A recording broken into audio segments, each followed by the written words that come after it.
The mist clung to the ancient wooden platform like a heavy, damp blanket, muffling the sounds of the valley below.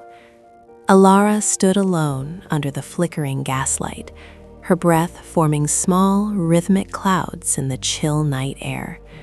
She adjusted her scarf, the silence of the waiting world weighing gently upon her shoulders as she peered into the dark void where the tracks vanished.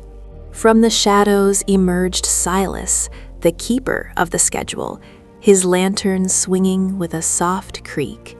He offered a knowing smile, his eyes crinkling behind his spectacles. He did not speak of delays or schedules, for in this place, time flowed like syrup. He simply pointed toward the horizon, where two glowing orbs had just pierced the veil of the fog. A low purr vibrated through the floorboards, growing into a roar that felt more like a melody than an engine. Suddenly, the creature burst through the cloud bank, a massive, bounding transport of warmth and life. It was not made of cold metal, but seemed grown from the earth itself, its golden fur rippling in the wind as it slowed to a graceful halt before the travelers. The great beast settled, its many legs crouching in unison, its eyes, wide and glowing with a kindly intelligence, swept over the platform. The side of the creature opened, not with the slide of a door, but with the organic shifting of a ribcage, revealing a warm, inviting hollow within. It waited patiently, humming a tune that resonated in Alara's chest. Alara stepped forward, clutching her ticket made of golden autumn leaves. The interior was unlike any carriage she had ever known. It was a sanctuary of soft hues and amber light. There were no rigid benches, but rather inviting seats that seemed to beckon her to rest. The air inside smelled of sunshine and dried hay, a stark contrast to the misty cold outside. She chose a seat near the window, the material yielding softly beneath her. Lumi, her faithful spirit companion, bounded up and curled at her feet, his translucent form glowing brighter in the safety of the cabin. Outside, Silas tipped his cap, a silent farewell as the creature's breathing shifted, preparing to leap once more into the sky. With a gentle lurch, gravity seemed to release its hold. The station dropped away instantly, replaced by the swirling gray of the clouds. Then, with a burst of energy, they broke through the ceiling of the world. The gray fell away to reveal a midnight sky so clear and vast, it felt as though they were swimming through an ocean of indigo ink. The stars were not merely points of light, but lanterns hung by unseen hands. Alara pressed her face against the pane, watching the constellations dance. The beast ran upon the wind itself, its paws finding purchase on invisible currents. Below them, the sleeping world was nothing more than a patchwork quilt of shadows and dreams. They descended slightly, weaving through a labyrinth of floating islands suspended in the ether. Roots of ancient trees dangled into the emptiness, and waterfalls cascaded into nothingness, turning to mist before they could fall. The air here was thick with pollen and the scent of ancient moss, a verdant paradise hidden above the clouds.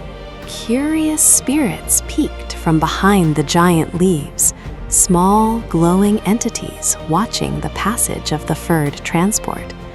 Alara waved, and 1,000 tiny lights blinked in response.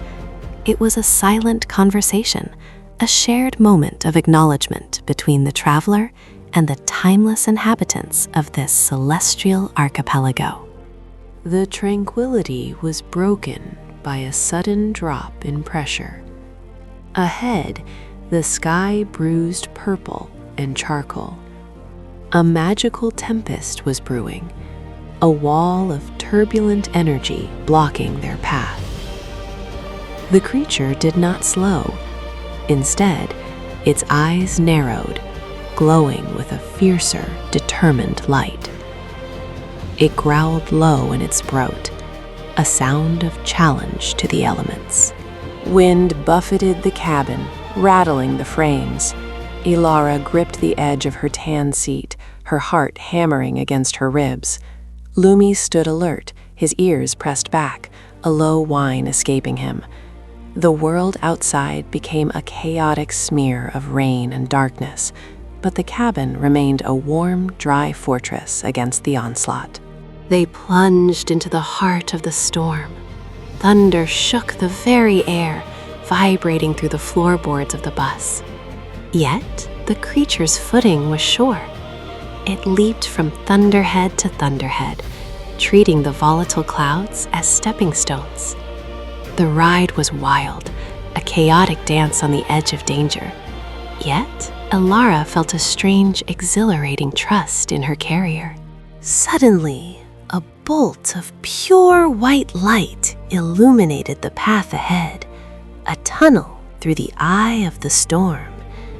The bus accelerated, a golden streak against the bruising dark.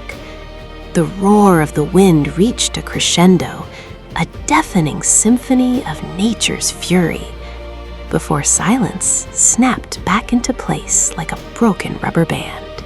They emerged into a sky painted with the colors of a bruised peach, soft pinks, oranges, and deep violets. The storm was behind them, a dark memory on the horizon. The air was still again, but crisper, cleaner. Elara exhaled a breath she hadn't realized she was holding, her grip on the seat loosening. She opened her suitcase and retrieved the old brass lantern. Even here, miles above the earth, its small flame burned steady and true. It was a reminder of home, of the ground, of where she had come from. She placed it on the empty seat beside her, a beacon for whatever lay ahead. Far below, lights began to twinkle, not of stars, but of a sprawling city nestled in a valley of shadows. It was the midnight market, a place where spirits gathered to trade dreams and memories. The bus dipped its nose, beginning a spiraling descent that felt like sliding down a ribbon of silk. As they drew closer, the smells of roasting chestnuts and incense wafted through the open windows. The world became loud again, filled with the chatter of 1,000 souls. The bus navigated the rooftops with the grace of an alley cat, leaping over chimneys and sliding down tiled slopes toward the town square. They landed with a soft thud in the center of the plaza.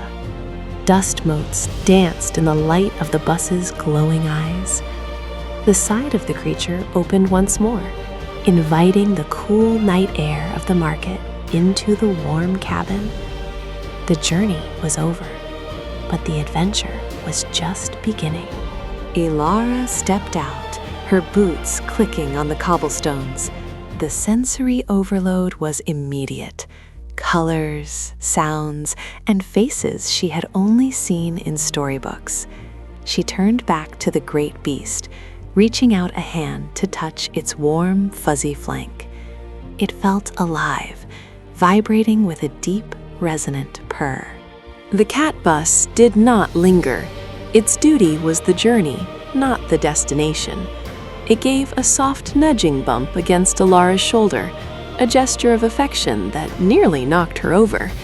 Then, with a bound that defied its size, it leaped back into the air, climbing the invisible stairs of the night.